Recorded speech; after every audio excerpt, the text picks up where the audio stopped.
What's going on, everybody, and welcome back to the R&D podcast. It's been a hot minute, but Daniel Cortez, one of the best realtors in the city of Dallas, and myself, Robert Schmitz, a mortgage broker that's happy to help you out, are here to talk through the ups and downs of what's new in Dallas real estate. And I mean, Danny, how have you felt about the market right now?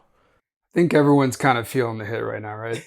Everyone's pretty much on the same page of what's going on, and we can talk to you about this all day long, and we're gonna try to do something different. I know you've heard a little bit about some things going on, and it kind of seems to be the same over and over, but it's a little interesting, right? Well, I don't know how you've felt, but that's what's been so funny is the economy seems as if it's held in this not recession, but recession-leaning spot for the better part of a year. Right. It's kind of like somebody constantly telling you something's about to happen, and then nothing really happens. Exactly. And so we're all leaning forward. We're on the front foot, but the shoe hasn't dropped yet, which is fine. Yeah. It just means that it creates this gap of opportunity for any buyer that's willing to jump into the market right now, because you've got sellers that aren't able to sell their homes. And I mean, you've been on both sides of these transactions where you've been trying to move the house that won't seem to move. You've been helping a buyer that's looking for something very specific and it's just not out there. It's a tough time for everybody, but it does mean that if you're able to jump in, it sure feels like there's opportunity to find deals that you're just not going to be able to find once the market fluids out a little bit. Certainly. Right? Absolutely. I mean, I think there is a lot of positives that we can grab from this market, and we should not just overlook those because things don't seem like it's favorable for us. 99% of the people are thinking it's not the right time. But for some who do calculated risk and whatnot, we can get into the details and say, this may be a good idea. Well, what is the right time? Because I do hear that a lot. Is it the right time to buy a house? What to you is the right time? I think every time is the right time. However, get rid of the sales talk. Like getting away from sales. It's cheesy, I know, but any time could be the right time for you, let's put it. Everybody has their own individual needs. Everyone has their own game plan. There isn't this is for everybody time, but it could be for you today, right? I mean, it's just not always going to be the same for everybody. So if you're asking me when is the right time, it just depends on your situation. No kidding. Buying is a matter of trade-offs. There is no such thing as the right time to buy a house because the best time changes depending on which part of the market is working in your favor. In this case, let's use an example. High interest rates. Sure. What do those do? Well, those make it a lot harder to sell a house above asking. So realtors on the sales side have to be smart about how they price their house, and then you, the buyer, more than likely are going to knock, let's say, some low five-figure number off of that list price value, or you're going to buy it at list and maybe get some seller's concessions. Or down the road, maybe you get, because interest rates are lower, the monthly payment on that same house is a little bit easier to swallow. But for that one, you're going to have to spend 15, 25, 30 over. I mean, even in some cases, still today, it takes 35 over to win a housing deal. So just imagine the massive numbers that it's going to take to win one in the future. I hate talking about this, Danny, with fear in mind about what may change. Right. But when things change, it will be easier to afford the monthly payment for a house that costs much more. Yeah. Would you say that's fair? I think that's fair. You started with the right words. It's a trade-off. And that's the thing you got to really put your mind to is like, what is going to change from here on out? What are we going to balance out, and what's going to shift over to a different cost? It's not always going to be the same. So in the future, rates will change, but price may not be the same. Or even concessions. Like, that's a small detail we could talk about. Maybe people aren't going to be willing to give you concessions. And so I know it's a small part, but that adds up when you're talking about rate buy downs and things like that. I think overall, if you want to know if it's the right time to buy, it's good to talk to someone like you, who's a good lender, and a realtor who can kind of guide you and tell you, hey, like, this is what's realistic, reasonable with your expectations, with all the criteria that we're looking for. The numbers make sense. It just takes time to sit down, talk about it, and really present everything to you and make sure it's comfortable and makes sense to you at this time. Well, and it's so funny, right? Because when you're going through the process of buying a house, you look at something that costs, let's say, $450,000. And because it costs so much, especially because you're getting a home loan to buy it, common finance rules like how much eggs cost at the grocery store, or should I buy this 6-pack of Poppy even though it's $2.50 a can? All of those rules go out the window because the number is so big that trying to fit it into normal finance just doesn't make any sense anymore. But Danny, I am amazed at how many times I'll talk to people who are trying to apply rules to mortgage that don't fit mortgage. My favorite example, right? You'll talk to plenty of first-time home buyers or lower cash home buyers, and there's nothing wrong with this. There are plenty of loans out there that absolutely fit what you need, but they will look me in the eyes and they'll tell me about how they are bravely willing to put forward another $10,000 to their down payment. And I have to explain to them that that's going to bring their down payment from 5% to 7%, which doesn't change their interest rate at all. It doesn't reasonably affect their PMI. And while it's going to knock their monthly payment down $15 to $20, is it worth that $15 to $20 a month when you're taking $10,000 out of your bank account? And you could use that for something else. You could. And so whether it's concessions that put more money back in your pocket at closing, whether it is buying a house so that you can benefit from when the market does rise, because even in these conditions, Dallas home prices went up about 3.5% over the last year. And this is as frozen as the market's going to get.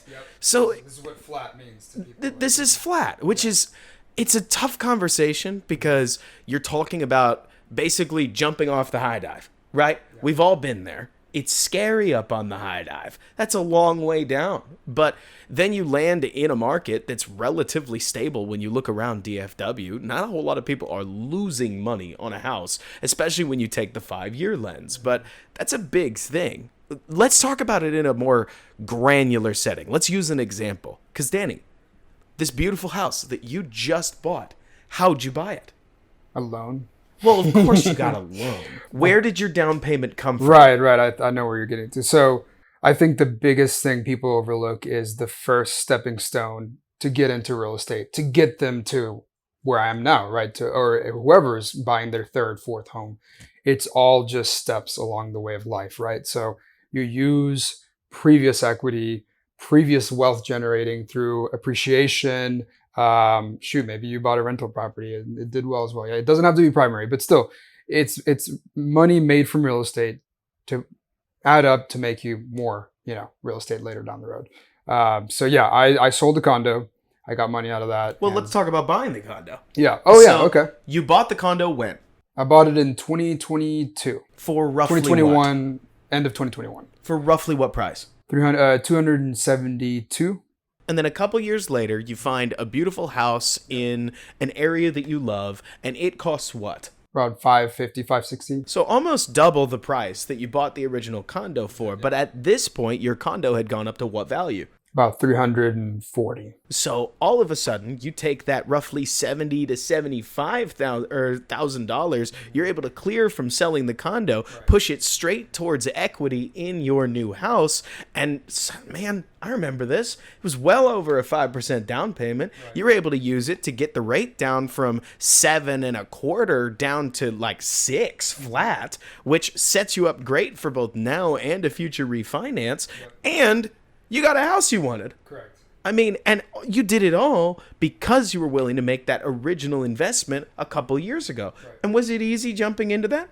Yeah, fairly, I would say. I mean, if there's always challenges along the way, but it's easier when you take the step earlier, right? And then you scale it, right? I mean, no one's saying your first property has to be $500,000. That's crazy, right? Right. It's scary. I know it's a big number, but once you kind of dip your toes in the water, you get a feel for it, you understand how it works, you get comfortable with mortgage payments, how life works, right? And eventually it just becomes like secondhand nature. I mean, you understand things cost a certain thing. It's a liability every single month. Right. But it's a system. You just play the system and you got to start somewhere. So I'm very adamant about starting small, more, less risk, you could say, right? It's less expensive. Your debt's not as large. You understand how things work, you get used to it, and once equity builds to your favor, and you make a good amount of money through it, end up moving to the next step. Right. It's so funny too, because when you do get into property, once you go from owning 0 properties to 1 property, you're able to ride wherever the market goes. So this same house that we're talking about likely benefited from the same increases that brought your condo from that 270-ish to that 340-ish. Yeah. But at least you made the 70,000 that you could use to help you make the down payment on this house. If you don't own property, it's as if you aren't on the train that is moving called the Dallas housing market. About it like a train, too. Right. Yeah. And you have to jump on that train, which is really, really tough, especially because I was doing research on this just last week. It's not like the rent market isn't also going up. Right. Now, it doesn't always go up exactly in tandem with the housing market, especially because, Danny, I mean, like, I spent a good hour and a half looking, which I understand is not the world's longest time. Rental data, especially in DFW, changes a lot between 1 and 2 bedrooms and 3 and 4 bedrooms, which it can be also easy to remember that if you're somebody who's looking at renting a 1 to 2 bedroom apartment, that is a completely different place than a 3 to 4 bedroom house because you get more space. More space costs more. But all this to say that, especially when I was looking at 3 bedroom apartments, I was amazed at how much the rental increases married up with the value of housing increases in DFW. Rent went up 15% the same year that housing went up 16.5%. This last year, rent went up about 1.2% in tandem with the housing market going up about 3.5%.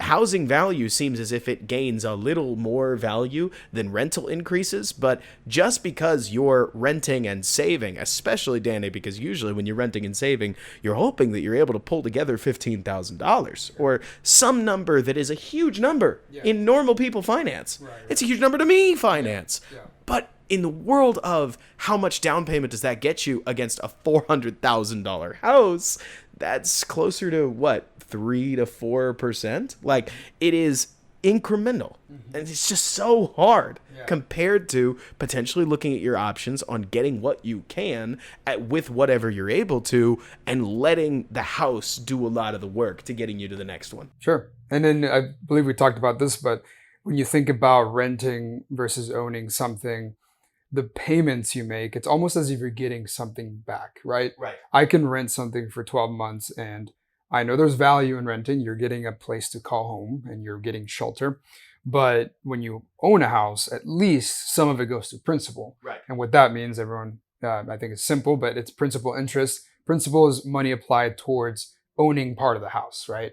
And then there's interest. So that principal acts like a piggy bank to me. It's money that I'm getting back every single month. Like, even if the house sold for break even or you got your money back, you got your money back. Right. It's like if you risked something, you bought a stock and things didn't go according to plan, you flipped a house and things got more expensive than you thought, but at least you were able to pay everyone back and you got your money back that you invested. Right. It's the worst case scenario in my opinion. You don't want to lose money, right?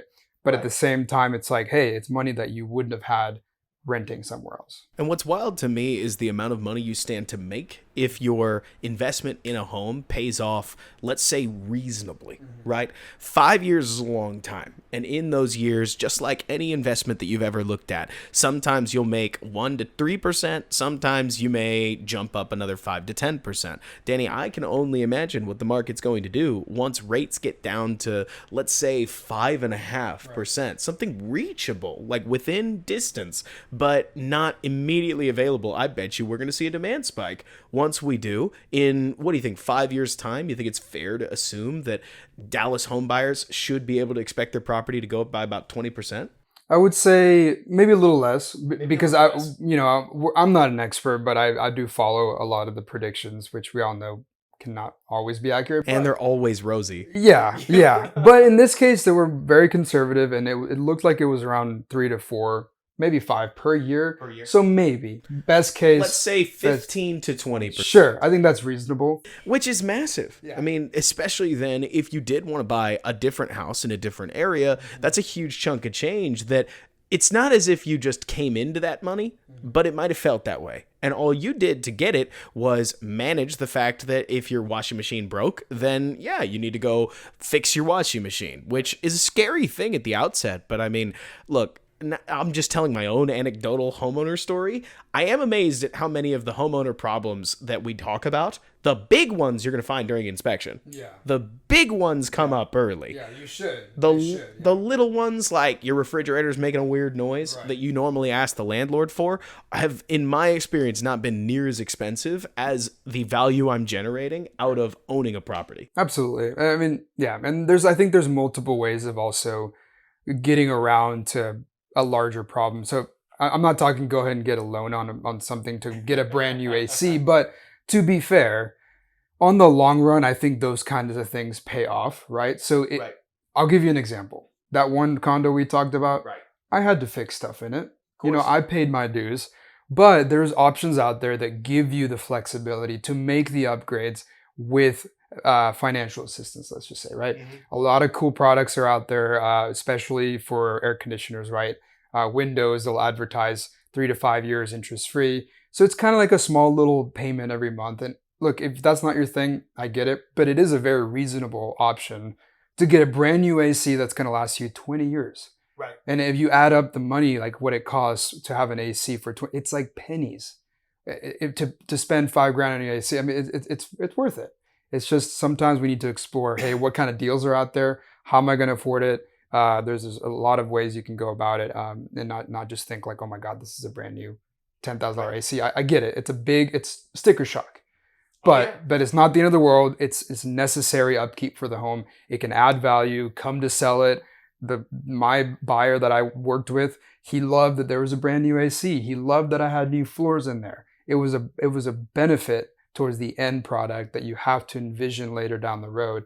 And not say, oh my God, this is scary right now. It's scary now, but just think ahead and how rewarding it can be. Well, and I mean, another thing that I think is funny when we talk about things being scary, right? I agree. I mean, especially when you make any big commitment in life, it is naturally a scary process. But one thing, Danny, I think is funny to remember is as big as a jump and a leap of faith as getting a house is, especially when you get a home loan to buy that house, right? Because you're securing a $330,000 property with about $15,000, which is like, whoa, that's a huge commitment. Right. One of my favorite parts about it is that the appraisal, which I know scares a lot of people because, whoa, what if the appraisal comes in undervalue, is a great way for the bank to kind of lean over your shoulder and double check whether you're making a good decision. Yeah. I mean, it is the most rosy way possible to look at an appraisal, but it is like a big financial institution making sure the decision you're making is objectively a sound one. Right. And I think that is, frankly, a relieving thing for a lot of initial home buyers, that you get your inspection, and the inspector tells you the foundation is fine, the wiring is fine, maybe you could change this on the boiler, it's missing one thing that should be an easy fix, but they'll give you a printout of all of the yellow flags involved at the house, all of the red flags involved at the house, so that you know during your option period exactly what is and isn't wrong with the home. Sure. And then you get the people with the big money to look over and say, okay, is it worth what you said it is? Yeah, all right, you're good. And almost unintentionally, because it's not meant for you specifically. It's more to protect the investment they're giving you. But in tandem, right, it also helps you out. That's what I'm saying. That's exactly what I'm saying. Yeah. That they're not doing this to do you a favor. Correct. Which, in my opinion, frankly, just means you're getting a stronger take from them. Like when they rubber stamp that loan and when the bank says, yeah, this works, they're not doing it for you, which in part helps the buyer know that you're making a decision on a property that is worth the value that you thought it was, which I think is a really assuring piece of the process that doesn't get talked about because everything within mortgage ends up being scary, depending on who you ask. And sometimes you may be surprised you bought a house at a discount, right? Yeah. I mean, there's some cases where you break even, or maybe the offer was a little more than what the house is worth, which plenty of ways, and we could talk to you about it another time. But when it comes over of what you're asking for it, it's a great feeling. Oh, it's a great you're getting a deal, let's just say. Right. Yeah. I mean, that's instant equity. And Granted, especially if you're a first-time home buyer that's buying under the 20% cutoff, it's not like that helps you get what's called a home equity line of credit, a HELOC loan. But it is so funny to me how it's also worth remembering that a home, especially once it accrues a little bit of equity value, can turn into a reservoir if you need it through through ideas like a HELOC or a cash out refinance or all kinds of the other options that home buyers have. If disaster or tragedy strikes, you have an option to leverage some money against your house that turns a liability into an asset. It's just a very specific asset, right? And then going back to the whole floors and AC, that's another reason why you could use that HELOC or whatnot, just to make these upgrades that it's like if there was a hole in the ship, right? And if you have this ship that's going to sink if you don't plug this hole up, use the momentum to rebuild the hole to keep that ship going. Because the end game is what's worth it, right? I know it sucks to have to get money and have to pay for stuff, but nobody likes that. No, I mean, it doesn't feel good. I mean, no one likes to spend money, but whenever you get to the finish line, you're going to look back and say that was worth it. You're going to look back and say, thank God I plugged up those holes, hence having to get new stuff to make the ship get to the destination, which is making you money. It's equity, it's momentum, it's the next step. I know we're being awfully encouraging. What people in your eyes shouldn't be looking for a home? There's a couple of reasons I can think of. It's a curveball. Yeah, but I mean, if you're really just not settled somewhere and you're thinking of leaving, or if you said that 5-year, scope, then maybe it's not the right decision for you now, right? Because if you're planning on moving or you're just not sure where you're going to be, you don't have the capacity to look over a property once you move into it, buy it, and then you move out because you have to be somewhere else. I feel like that's one good reason. I mean, I think of all these like rentals that are like 10 grand. I'm like, who wants to live in something like that and pay 10? Well, that's because they may only be here for 6 months or 12 months out of the year.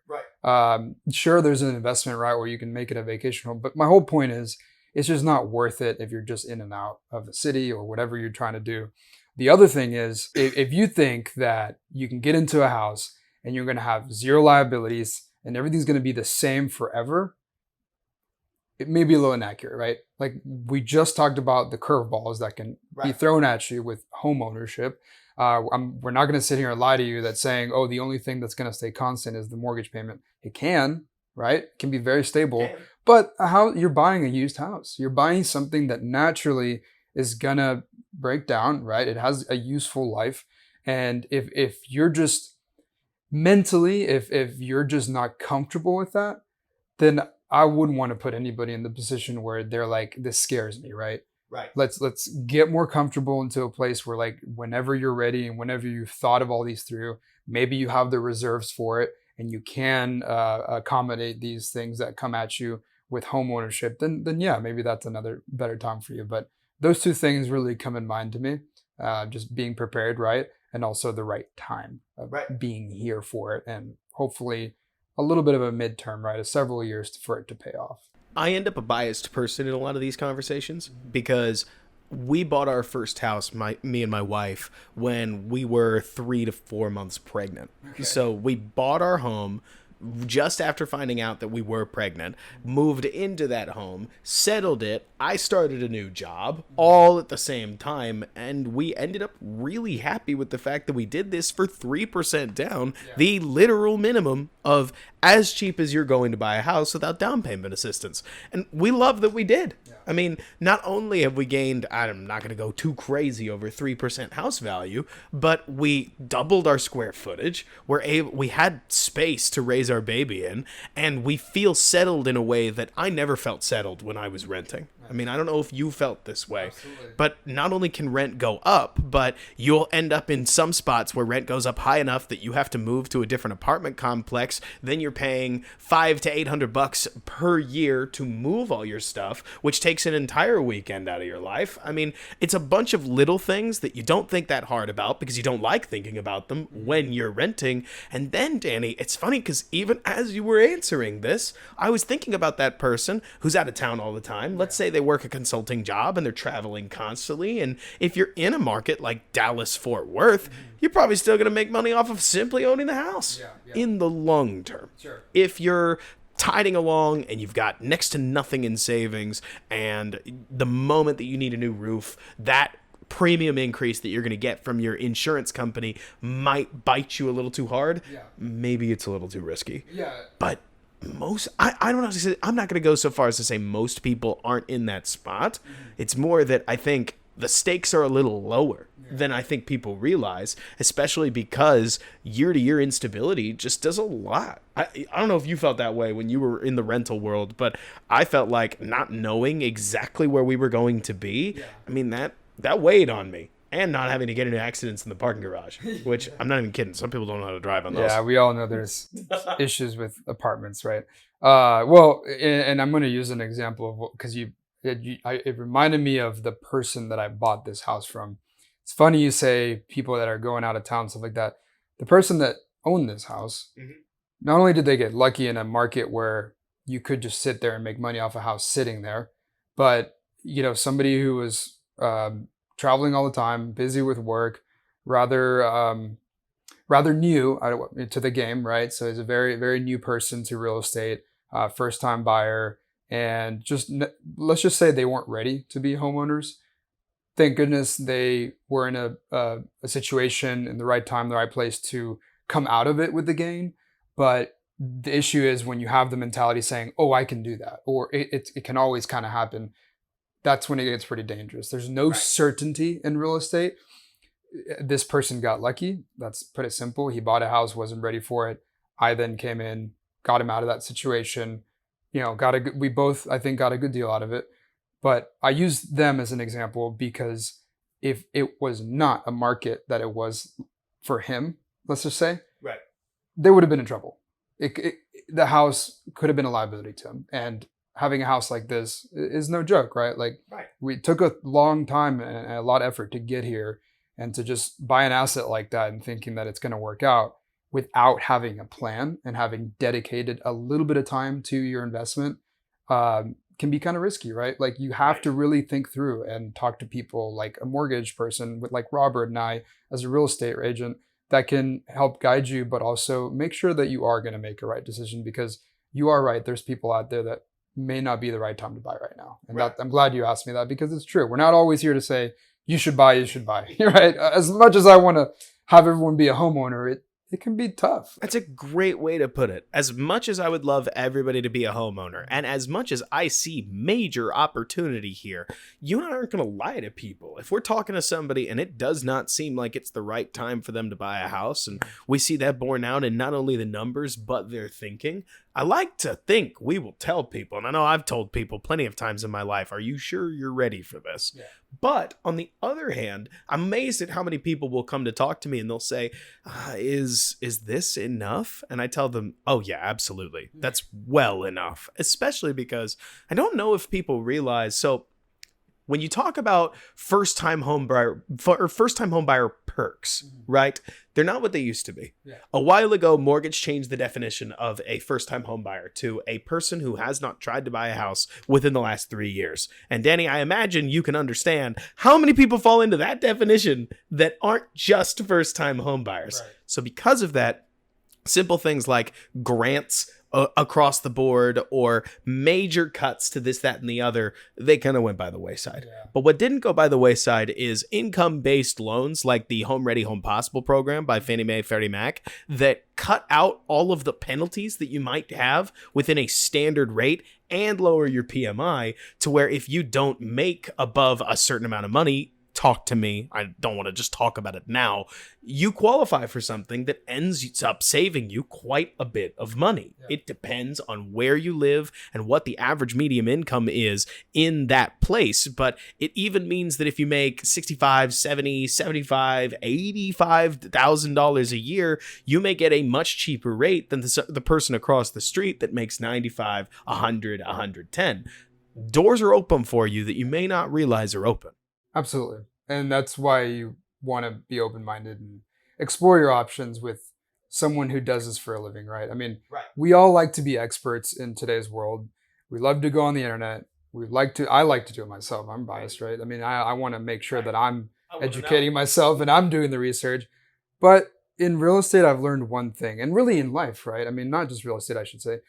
I lean on other people to make really, really good decisions, right? And for me, making a good decision is talking to other experts. I'm going to do my own research, but it's okay. Like, you can fact check me. That's totally fine. In fact, I think people should go out and do their own research. Right. And if that makes you feel comfortable, that's fine. But also, you're making sure that every box is checked, that you're getting all the information possible. Most of the time, it just really helps to have a good team, other opinions, and you'll be surprised what like you can find out with other people and other conversations. The biggest thing, and I'll say this to close up, and then I'll kick it to you, and we'll talk this one out, right? But to me, the biggest thing I see within home buying, if everybody knew one more thing, it would be that the earlier you talk to a mortgage or a realtor, ideally both, the better for you. Because we don't, let me be totally transparent, we don't get paid until you close on a home. So any work we do before then is entirely for your benefit and your benefit alone. But the biggest one that I've seen, Danny, is that people will save and ready themselves until they're ready to buy a house within a couple of weeks. And that means that they have to take the best available offer they find at only that time. Whereas there's plenty of other clients that I've worked with that they talk to me 6 to 8 months in advance of them wanting to buy a house. And that meant that their realtor could go looking for the best possible deal, because that $400,000 house might be in a heavily taxed area that increases its price $250 compared to that $400,000 house. Right. But then that $400,000 house might have a seller that is not going to give you concessions no matter what. Whereas the $400,000 house down the street has a seller that just got their dream job in Southern California and they need to move out. You need to move out now. Yeah. And so the fact that you, a buyer, can negotiate with that specific deal gets you a much better, not just house, but house value than you would have gotten if you had to spearfish. Yeah. Think about it as troll fishing or a long fishing afternoon, as opposed to I'm hungry, I need my dinner, I need the first fish I catch. Sure. And I feel like that time is a valuable piece that it takes being willing to commit to home buying earlier than plenty of other people, but I've just seen it generate a ton of value in a lot of people's deals. What about you? Yeah, I think early on is a good thing to do, right? I mean, there's nothing wrong with keeping an eye on things, right? And right. If the longer you simmer on it, the longer you kind of are exposed to something, I believe it can make you make a better decision. So it's okay to get, information sooner than later. It's okay to reach out and ask questions. I mean, we're here for that reason. We're not here to charge anybody a fee or anything like that. I in fact learned a lot along the way too. So I think we can all appreciate when someone wants to know things and we find answers, and along the way we're being educated on other things that we may not even know about. So I think there's a lot of value to go around with always working together, always trying to find information. So I definitely encourage what you're saying, is always getting ahead of the game. Right. You got any final thoughts before we wrap up? Stay strong. The market's not what everybody wants it to be. I do understand that we can no longer have the crystal ball prediction as we were talking about the other day. We're not here to tell you what's going to happen. But what we do know is that looking at it historically, and I think that's the wisest thing to do with everything, whether it's real estate stocks, just zoom out a little bit and say, is this a forever thing? Never. I think there's historical patterns and whatnot. I'm not going to sit here and pretend that I can predict when the next pattern is. But what I can tell you is that what comes up must come down. Right. So stay patient, work with somebody who's willing to stick with you on the long term. Like Robert and I will be here with any questions you have, any information we can get you. And I'm sure we can get you a good deal, especially when other people are scared. And, definitely get in there while other people are not. The classic Warren Buffett, right? Classic, right? Zig where everybody else is zagging. Yeah. Guys, thank you so much for listening. Let us know if you're enjoying the podcast, how we can improve this show and make it even better. Let us know. We'll talk to you soon. This has been R&D. I'm Robert Schmitz. That's Daniel Cortez, and we'll catch you on the next one.